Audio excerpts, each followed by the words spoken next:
Continuando o nosso estudo do livro Crianças e Suas Vidas Passadas, de Carol Bauman.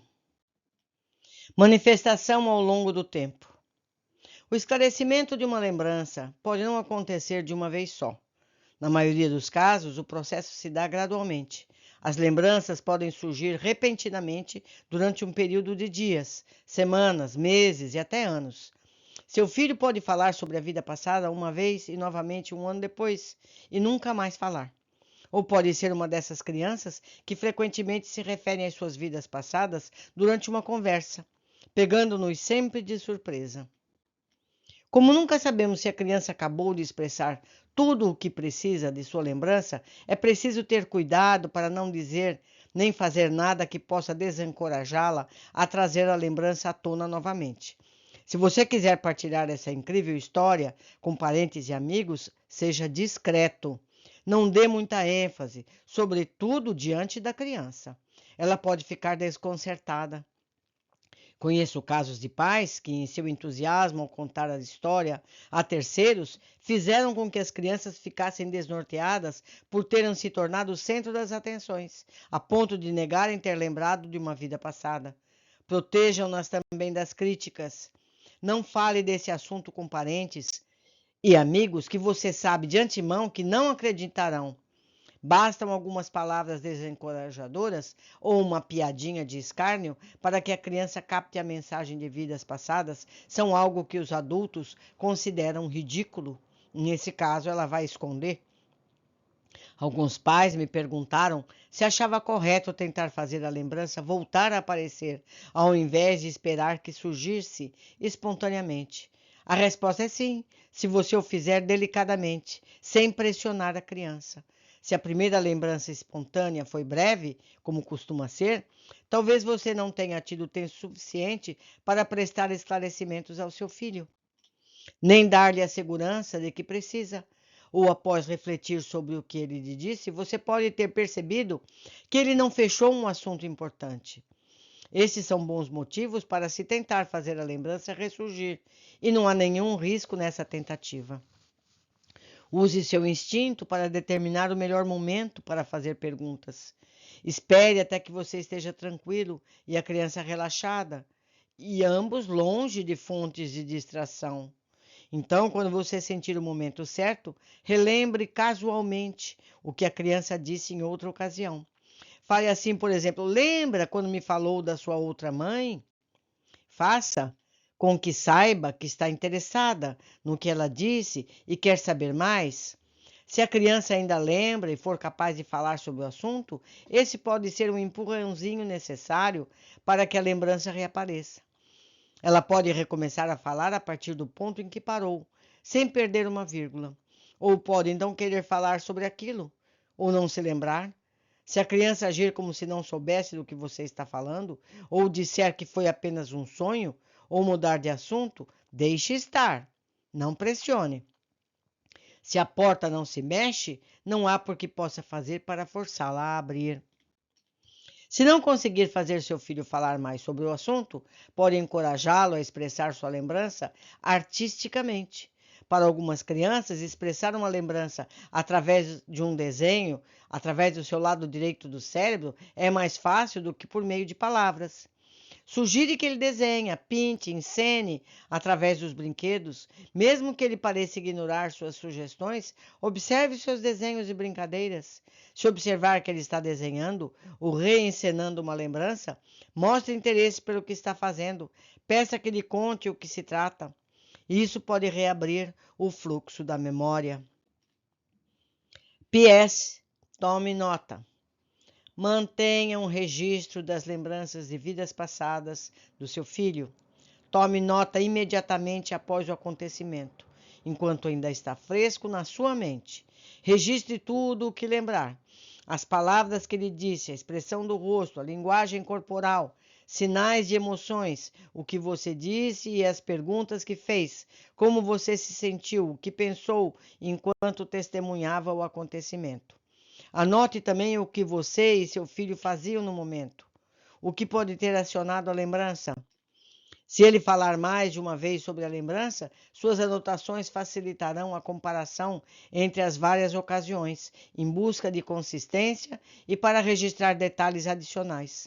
Algumas lembranças de vidas passadas nos chegam em fragmentos que não parecem fazer sentido na hora, são difíceis de lembrar depois. Mas se você anotar tudo o que o seu filho disser, poderá perceber que esses fragmentos, quando reunidos, formam um padrão que faz sentido. Anotar pode ser de alguma valia para outros pais também. O estudo de lembranças de vidas passadas em crianças é um campo novo que necessita de muita pesquisa para que se possa entender toda a importância desse fenômeno. Pesquisadores independentes como eu precisam confiar em pais como você para tomar conhecimento de casos. Um relato escrito do seu caso, se pode decidir partilhá-lo mais tarde, será uma contribuição valiosa para essa pesquisa. Por meio dele, outros pais poderão aprender com sua experiência.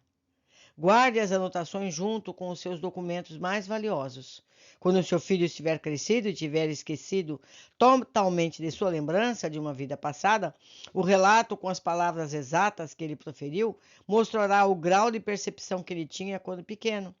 Do ponto de vista de um adulto, sua lembrança de vida passada pode ter um significado mais profundo. Vocês dois ficarão maravilhados ao perceberem que o seu comportamento adulto, suas habilidades, interesses, sua carreira foram previstos pelos inocentes comentários de uma criança de 2 anos. Mas, meus amigos, essa anotação não é para fazer durante o processo, porque isso pode atrapalhar. Terminado o processo aí, você pega e faz a anotação, certo? John Van Dyke. John Van Dyke, hoje, deve ter cerca de 20 anos, isso quando foi escrito o livro.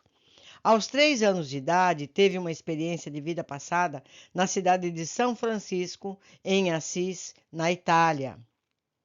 Sua mãe, Alison, mantinha um diário e um álbum de recortes. Quando ficou mais velho, o registro das suas lembranças tornou-se uma fonte de inspiração e de direcionamento para ele, fazendo-o lembrar que recebera as primeiras indicações sobre o propósito de sua vida quando era ainda um menino. John tinha ainda 3 anos quando visitou Assis. Seu livro favorito na época era São Francisco e o Lobo, uma história infantil que contava a vida do notável santo e que ele me pedira sempre para ler e reler. No primeiro dia de Assis, fomos visitar a igreja e depois andamos pela pequena capela onde São Francisco tivera sua famosa visão de Cristo, que lhe pedira: Francisco, construa uma igreja para mim. Como todos os meninos de 3 anos, cheios de energia, John estava sempre correndo e pelo meio do quarteirão à nossa frente. Quando meu marido e eu viramos a esquina, no caminho para a pequena capela, encontramos John segurando a mão de um monge franciscano, pacientemente à nossa espera. O monge se apresentou e disse que John lhe pedira que fizesse um passeio. O monge parecia confuso, mas obviamente também estava intrigado com a espontaneidade daquele menininho americano, indo a reboque dos 2 anos dos 2 novos amigos. Ficamos perplexos com a conversa que se seguiu.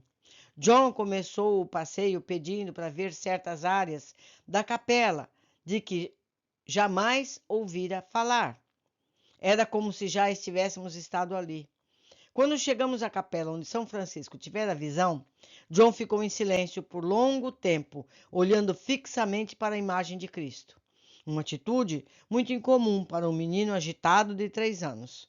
Quando se despediu do seu novo amigo, estávamos convencidos de que ele tivera uma vida passada em Assis. John e eu montamos um álbum com postais e fotografias dessa viagem. Até hoje é um dos seus bens mais queridos. Basta que eu digo, lembra quando você foi a Assis? E a lembrança volta como se fosse uma torrente que jorrasse daquelas páginas já bem gastas. Aos 20 e poucos anos, João entrou para um grupo de estudantes católicos no Colorado, onde cursava o 2º grau. Viajou para o México 2 vezes para fazer um trabalho missionário junto aos índios Tarahuamara e uma outra vez para o Alasca para trabalhar com aldeões esquimós. Decidiu dedicar sua vida ao trabalho junto a comunidades carentes do terceiro mundo. Creio que a sua escolha profissional foi determinada por suas experiências de vidas passadas. Ou seja, meus amigos, ele já era um missionário antes de nascer. Ele apenas se conectou a esse passado. De uma seja ou não lembrança, ele teria feito essa vida. Isso apenas reforçou. Como psicoterapeuta de adultos e crianças, creio que as crianças entre os 2 e 7 anos são particularmente aptas a lembrarem-se de vidas passadas, espontaneamente. Nossa tarefa como adultos é respeitar essas experiências e talvez, como fiz com meu filho, tomar nota dessas lembranças para que a sabedoria não se perca. Muito bonito esse capítulo, não é, amigos? Por hoje ficamos por aqui. Em breve nos encontraremos novamente. Até!